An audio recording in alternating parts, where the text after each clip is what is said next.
Olá, meu nome é Flávio Pereira Lima, eu sou sócio do Matos Filho e nós no escritório acreditamos que nós não devemos ser apenas um escritório de advocacia. Nós devemos atuar para minimizar as desigualdades do país, fomentar a advocacia pro bono, defender os direitos humanos, a cultura, impulsionar as transformações que a sociedade brasileira precisa.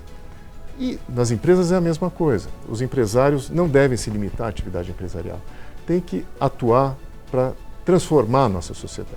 E quando refletimos sobre quem poderíamos convidar para concluir o nosso relatório anual, a escolha recaiu sobre dois empresários que vão muito além da atividade empresarial, que são verdadeiros impulsionadores da nossa sociedade. Geise e Abílio Diniz. Muito obrigado pela presença de vocês. Um prazer.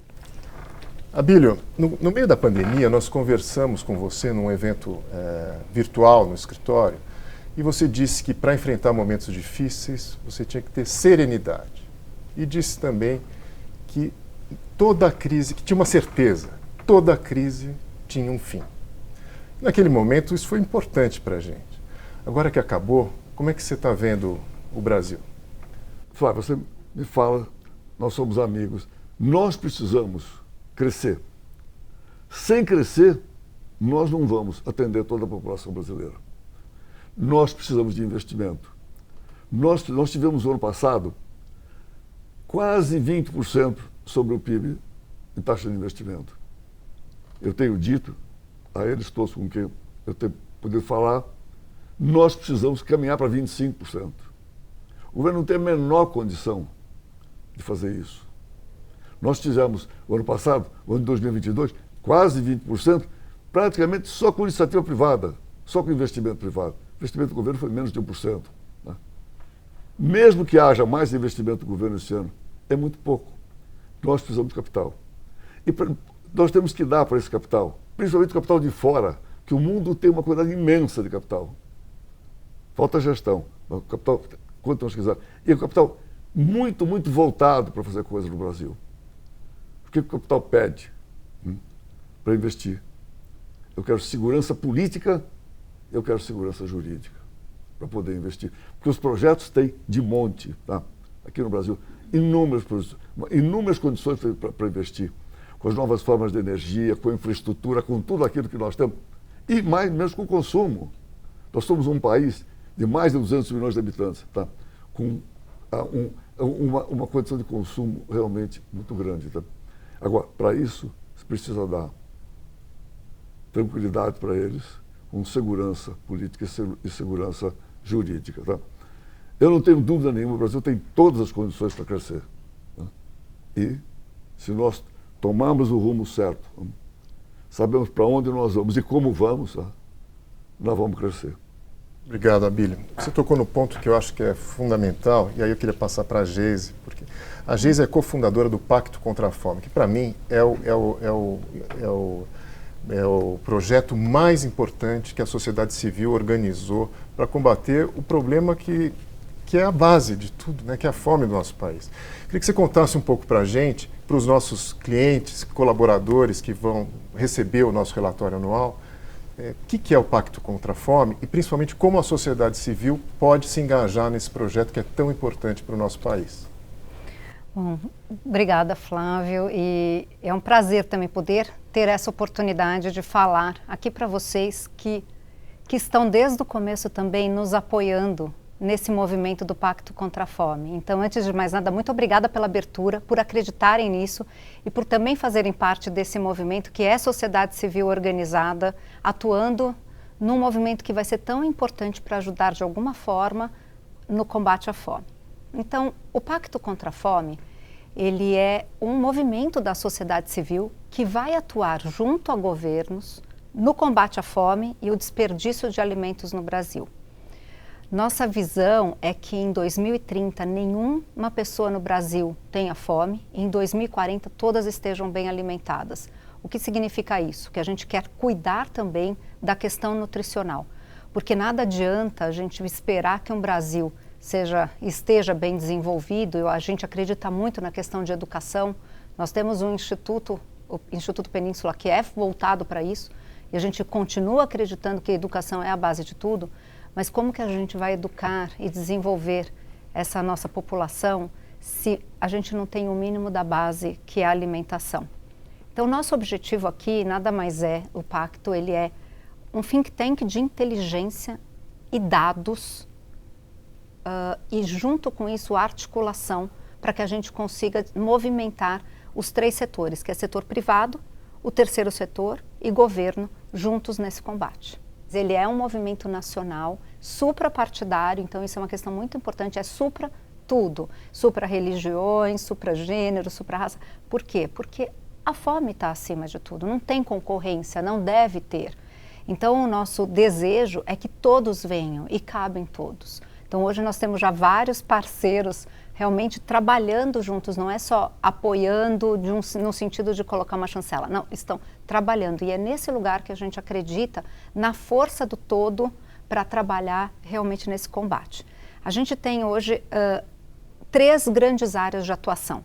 A primeira área é a gente trabalhar num hub de iniciativas, todas as iniciativas que já existem, que elas venham para essa plataforma, quer seja no terceiro setor, setor privado ou até governo, e que a gente consiga dar visibilidade e promover sinergias entre elas, entendendo os impactos que elas causam.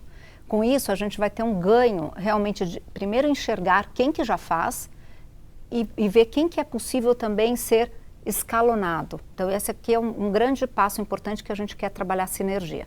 O segundo grande pilar de atuação é a gente trabalhar no setor privado, e o setor privado através do ESG. O S, o social, ainda é muito pouco difundido, e a gente trabalha junto com o setor financeiro para que ajude a impulsionar isso aqui.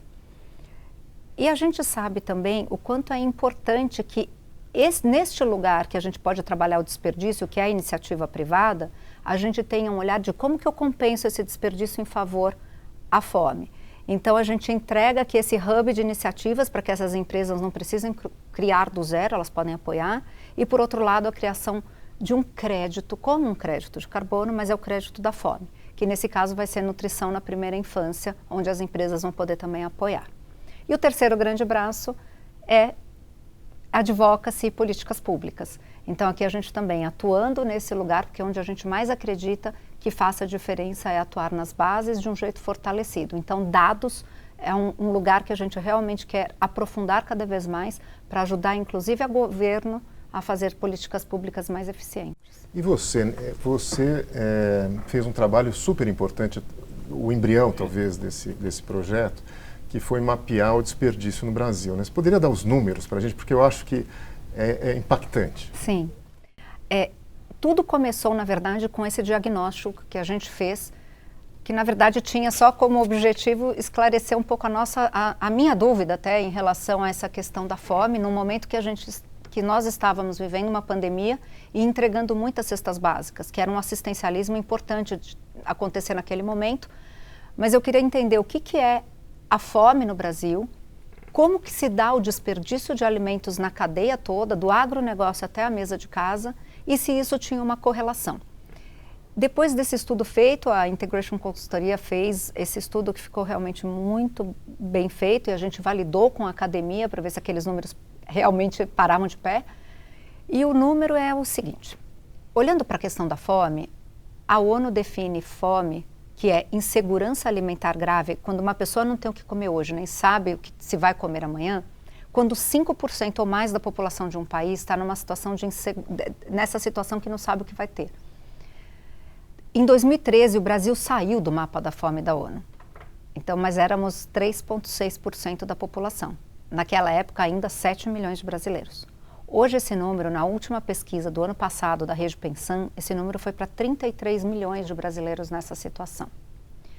Quando a gente mapeia o desperdício na cadeia toda, ele é 8 vezes o tamanho dessa fome.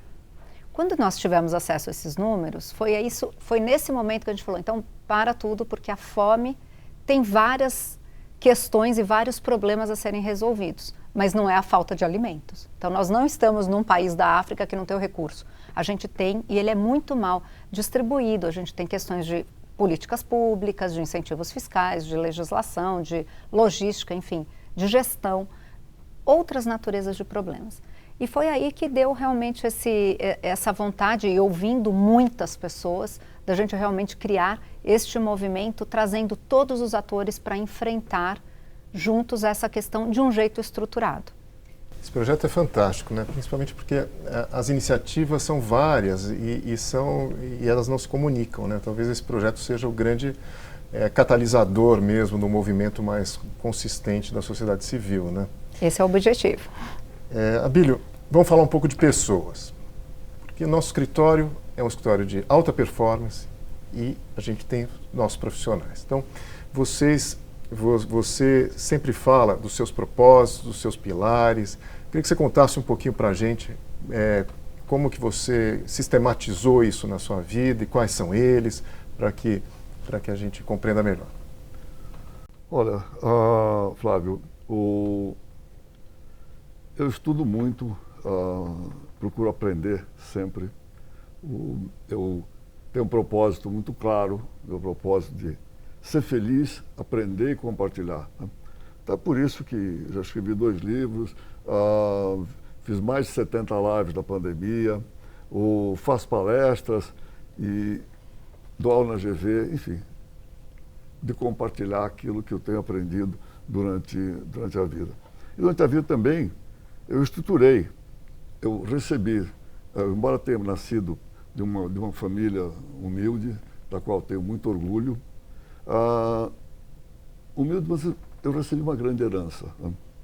O meu pai me introduziu os meus valores, né?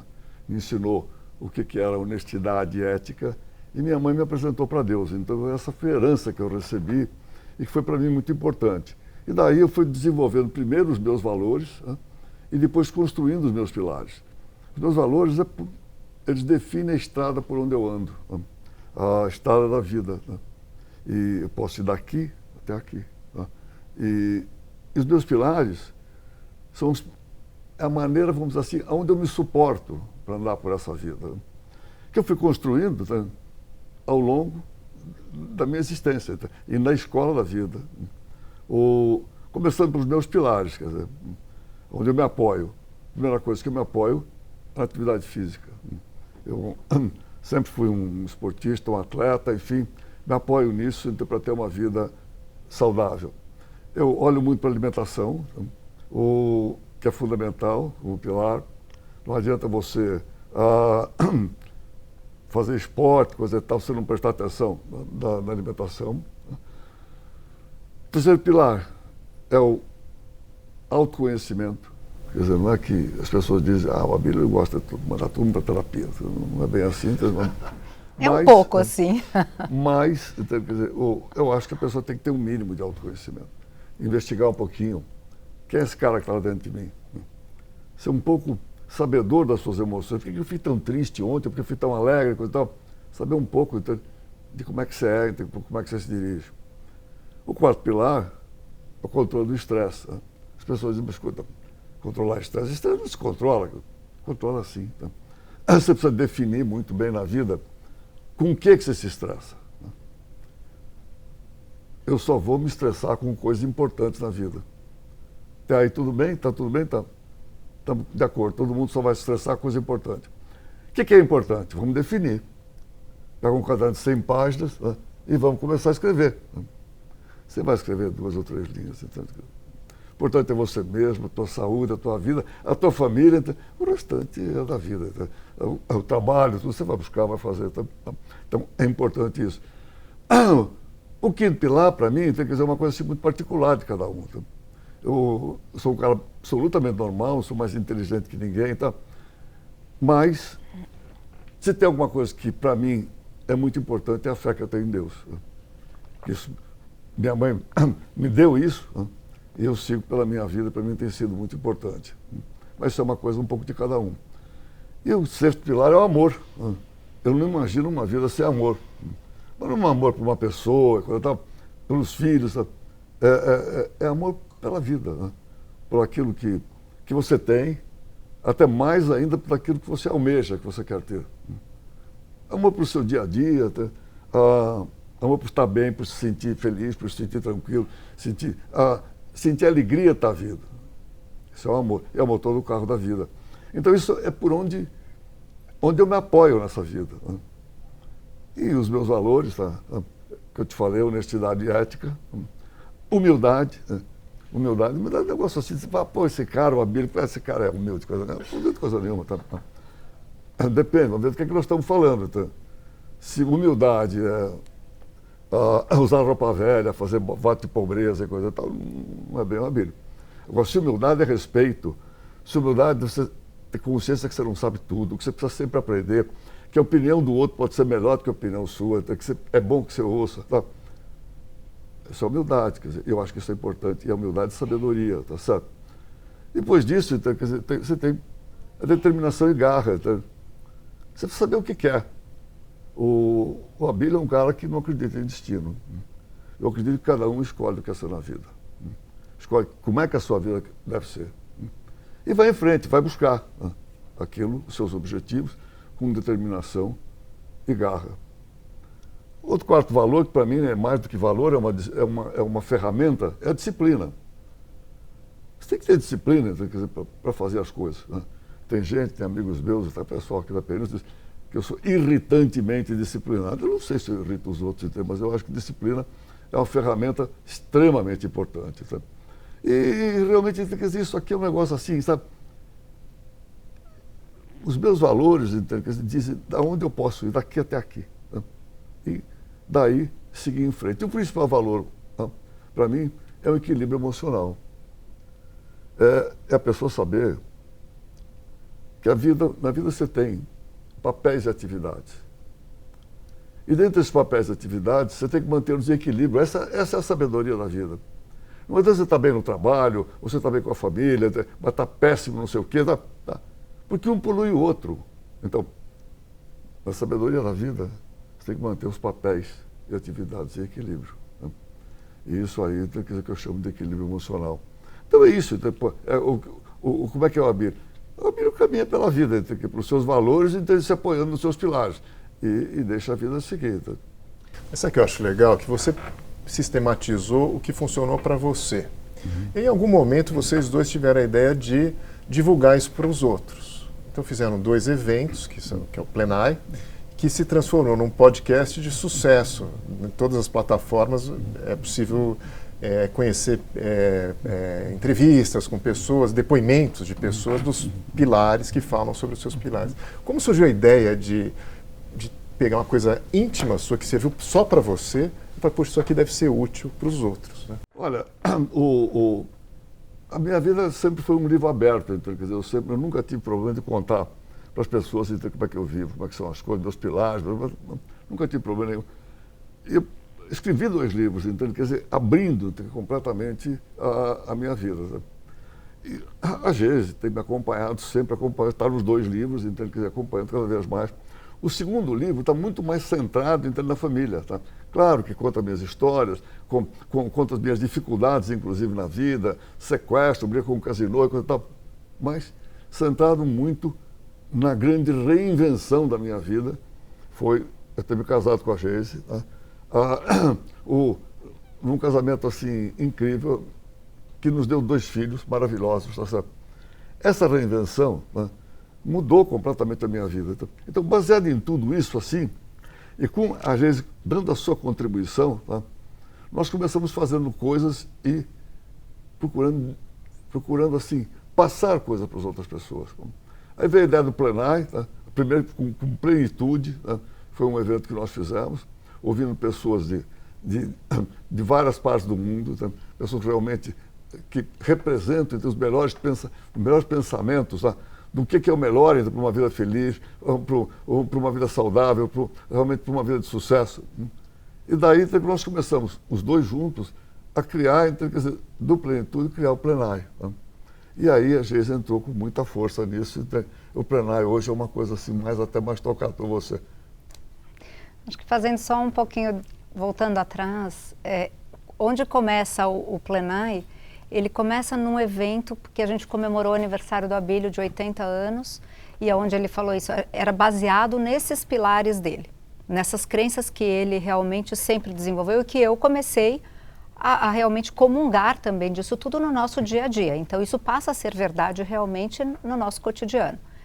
Quando a gente fez esse evento, que tinham realmente vários palestrantes do mundo, né, brasileiros e internacionais, nessas temáticas que são os pilares dele, acabou o evento e muitas daquelas pessoas que eram amigos e familiares, eles falaram, vocês não podem terminar isso aqui tem que ser, tem que dar uma continuidade, porque tem muita informação, tem muito aprendizado. E foi daí que a gente começou a estudar realmente de fazer isso virar uma plataforma. E como todos os aprendizados, a gente realmente também foi evoluindo no que essas pessoas estavam precisando, querendo, e surgiu o Plenai. Hoje, os pilares do Plenai, eles são com base, eles têm base nos pilares do Abílio, mas eles entram também em crenças minhas. Então, tem um pilar que é o contexto, que é o mundo onde a gente vive, que não está no do Abílio, mas vários dos subpilares do Plenai estão no do Abílio. Então, o contexto geral é muito nosso. E o que a gente quer é entregar realmente conteúdo dentro de uma plataforma que é de bem-estar e longevidade, em vários formatos. Então, a gente está lá em várias plataformas para ver o que realmente é mais palatável para as pessoas. E são histórias reais contadas pela própria pessoa e todas histórias incríveis, todas são muito inspiradoras. E que eu acho que isso aqui, e o que a gente recebe de feedback, de retorno das pessoas que acompanham, é incrível. Como isso realmente, como o exemplo do outro pode transformar. Então, nesse lugar é uma doação nossa, né, que a gente faz isso para compartilhar um pouco da crença, né, do que a gente faz, como a gente faz, os aprendizados. É nesse lugar que existe o Plenai. E conversando com vocês, dá para ver que vocês têm muito claro qual que é o propósito de cada um de vocês, né? Como é que é? Qual a importância do propósito? E quem não tem ainda um propósito muito claro, não sabe direito o que quer fazer da vida, por que quer fazer isso da vida, né? Qual que é a importância de ter um propósito muito claro, como vocês têm? Eu acho que não tem não tem um livro, né, que ensina. É difícil, né? Às vezes a pessoa não sabe, né? Qual que é a razão, o que nos move. Até assim, no Plenai a gente tem um dos nossos pilares é propósito. Propósito é realmente o que te move em direção a algum lugar. E não é que a gente... uma coisa importante, o nosso propósito ele vai mudando também ao longo da vida. Conforme o nosso nível de maturidade ou o momento que a gente está vivendo, ele pode mudar, ele pode fazer um outro tipo de sentido. Mas que você coloque ali sempre um objetivo para você ir em frente e se espelhar e numa conduta de vida, a gente acredita que isso é fundamental. Então, quanto mais consistente ele for, mas no fundo ele te ajuda a tomar caminhos na estrada da vida, que é bom. E não precisa necessariamente ser algo que vai ser filantrópico. Não, porque às vezes a pessoa acha que ter um propósito é diretamente ajudar alguém. Maravilhoso se for. Mas não precisa ser só isso. Um propósito pode ser alguma coisa da sua evolução também pessoal. E a gente evoluindo como indivíduo, a gente realmente muda o entorno que a gente está, né? Você muda o núcleo da sua casa, que vai mudando aquele contexto e reverbera muito melhor. Então, na minha opinião, acho que compartilhamos disso, né? É fundamental ter um propósito de vida. E ele muda. É isso que é legal também. A gente não precisa sentar em cima e tá tudo bem. Ele ir ajustando ao longo da vida. Você vai moldando ele na vida. O meu propósito, ele começa assim, a ideia do propósito. Ele começa um pouco de uma maneira muito racional. Tá? Se pensar o seguinte, o mundo tem 8 bilhões de pessoas. Você começar a pensar, eu sou entre 8 bilhões, não sou nada. Tem até aquelas frases assim que dizem, ninguém é insubstituível, o cemitério está cheio de insubstituíveis, tá certo? Essas frases populares, tá certo? Não é verdade, não é verdade. Tá? Cada pessoa, um indivíduo, é único. Tá? Flávio, quem é que vai te substituir? Ninguém pode substituir o que você faz. O que você faz da Matos Filho, que você pode substituir. Sim, as pessoas não são muito substituíveis naquilo que as pessoas fazem, com o seu modo de agir. Mas ninguém substitui uma pessoa. Então, se nós somos únicos, nós temos que pensar o que nós estamos fazendo aqui, nesse mundo, nessa vida. E como a Geise diz, o propósito vai modificando e vai se consolidando ao longo da vida. O meu propósito de hoje não é que sempre foi assim, não é assim. Hoje, para mim, é muito claro. Quer dizer, tem uma coisa que isso me acompanha. Se tem uma meta que eu quero perseguir na vida, eu quero ser feliz. Minha vida inteira. Põe a felicidade lá e vai em direção a ela. Sabe? Põe tudo em direção a ser feliz. Tá? Ah, mas nem sempre, não importa. Né? Você vai ter que pegar um atalho. Então, a meta é ser feliz. Tá? Então, meu propósito é ser feliz, aprender. Eu sempre quis aprender muito. Quando me formei na GV, naquela altura, praticamente não tinha emprego, não tinha nada. Até eu trabalhava com meu pai, nós tínhamos até uma condição de vida até boa, né?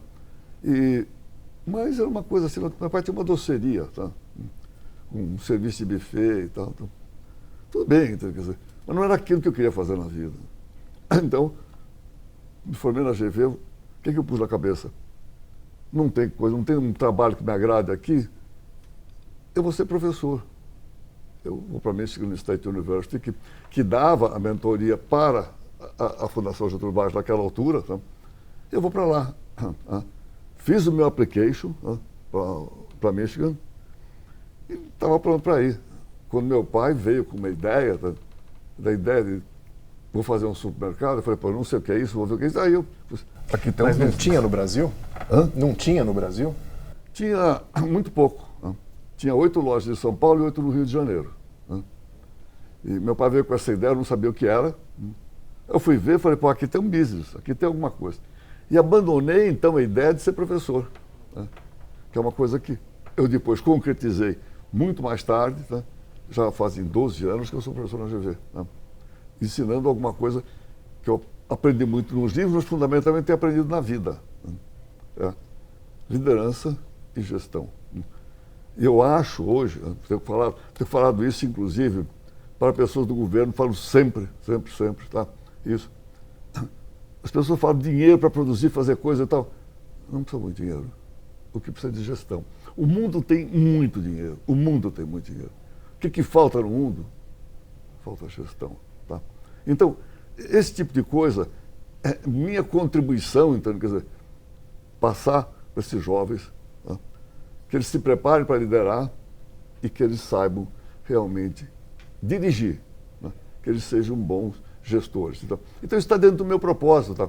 E me dá satisfação, me dá alegria, estar conseguindo passar coisas do meu ensinamento, então, principalmente para os jovens, para que eles possam, sendo jovens, construir um mundo melhor lá na frente, quando eles forem mais velhos. Agora eu vou fazer uma pergunta para o professor Abílio Diniz. Professor, qual que é o perfil que um líder que quer impulsionar transformações precisa ter? Olha, eu digo para os meus alunos da GV que tem várias definições sobre um bom líder. Você pode escolher, tem inúmeras. Né? O que eu gosto mais é que um bom líder é que aquele que é capaz de tirar dos seus liderados o melhor que eles podem dar num benefício coletivo. Eu acho que isso realmente é o melhor que se pode. Agora, que se pode esperar de um líder. Agora, um líder, primeiro, ele não nasce líder. Né? Ele pode nascer com características, condições, coisa e tal, que ele possa se transformar com mais facilidade num líder. Tá? Mas o líder ele tem que criar a posição de liderança. Né? Ele tem que saber ser líder. E ele tem que saber que a posição de líder é uma posição solitária. Ele está lá no topo da pirâmide. Né? Ele está solitário, não existe o co-líder, não tem dois líderes. É um ou outro, quer dizer, é o líder, tá certo? E o líder precisa saber que muitas pessoas vão chegar para ele e vão dizer aquilo que acham que ele gostaria mais de ouvir.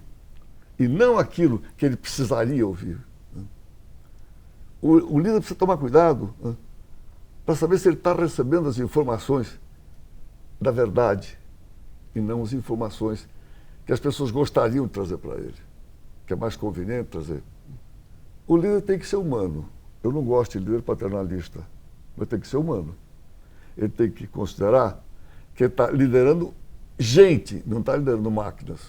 Ele está liderando gente.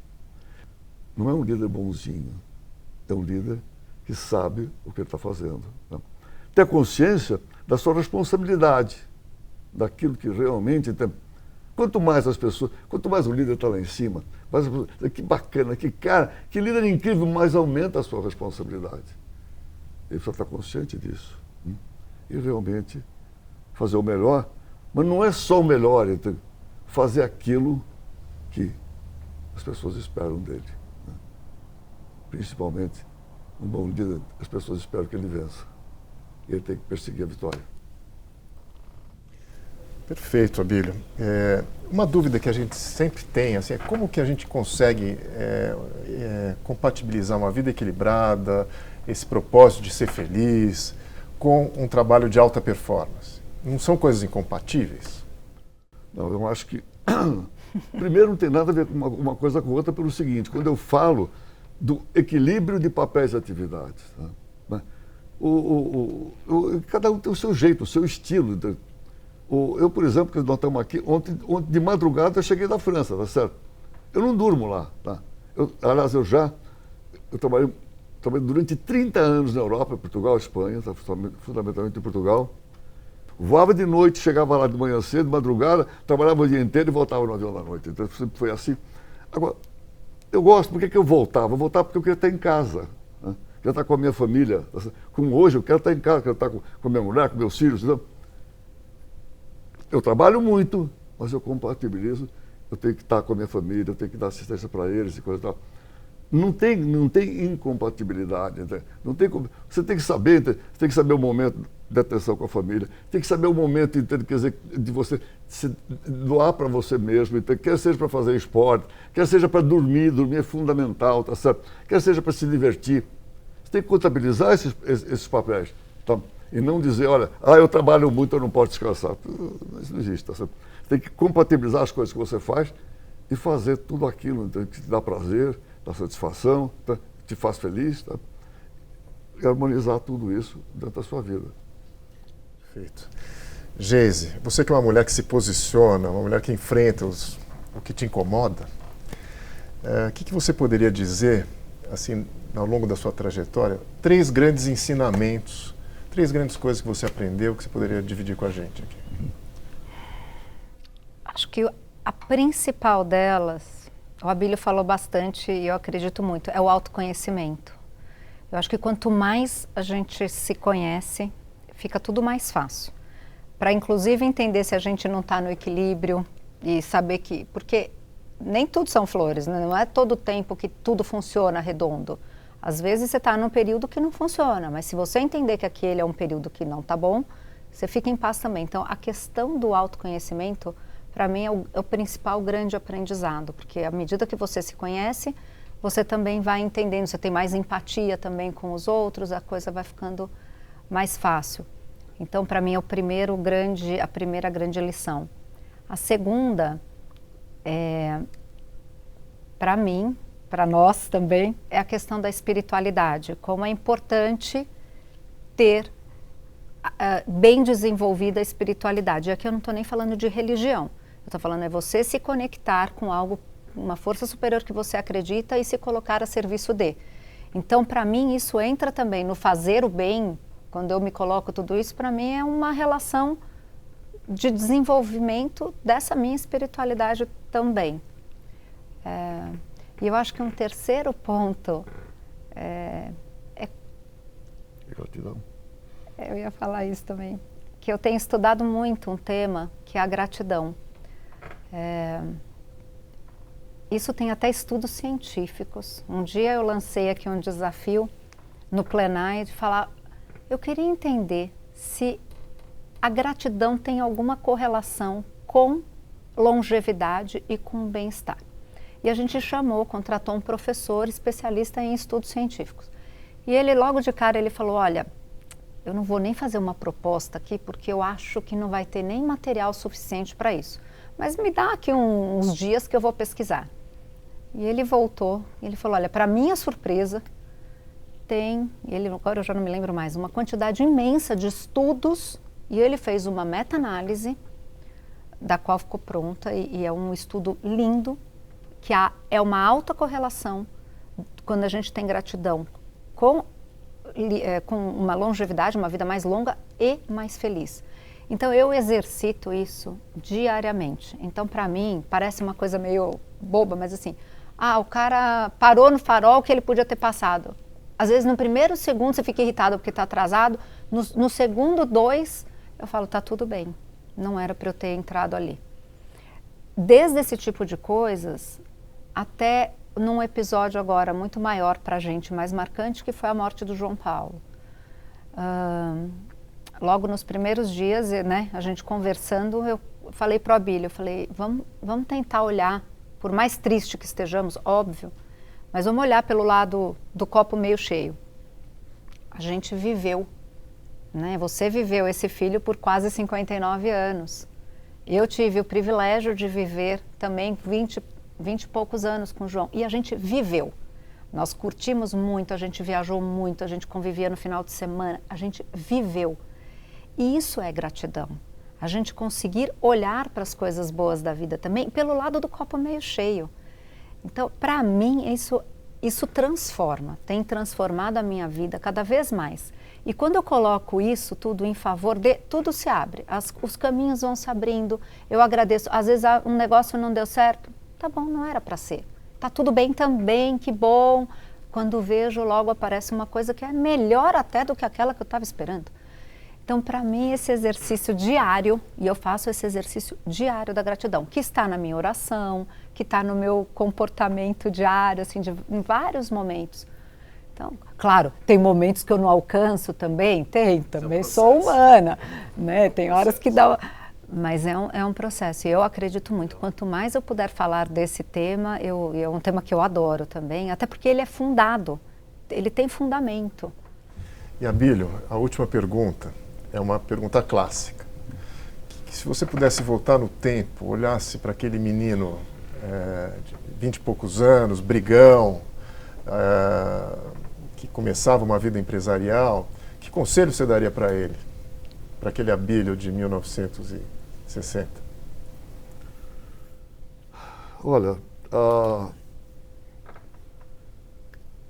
com o que eu aprendi desde o meu tempo de criança e de jovem, que o amor é mais bonito que o ódio, que a conciliação é não só mais bonita, mas mais eficiente do que a briga. Que você, se puder encontrar o caminho do bem, da conciliação, do acordo, é melhor do que o caminho da disputa, o caminho de você vencer, de qualquer forma.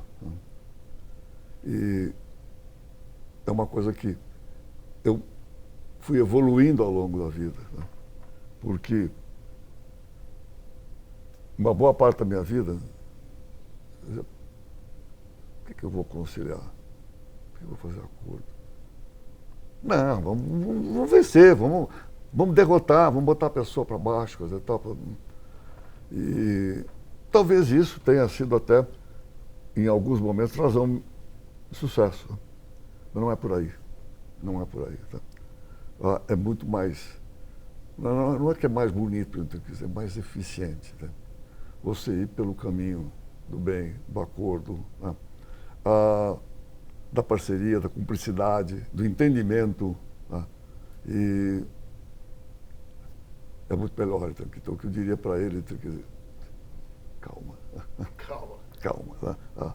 Tenta ir pelo caminho do bem, então, que você vai melhor, né? E vai até ter mais sucesso. Muito obrigado, foi um prazer tê-los aqui no encerramento do nosso relatório anual. Para o Matos Filho é uma honra a presença de vocês aqui. Obrigado. Para nós que é uma alegria também, como o Abílio falou, com tantos amigos também. Desse lado é realmente uma satisfação enorme poder dividir com vocês também, né? Todos esses movimentos que a gente tem feito e acreditado. Obrigada. Obrigado.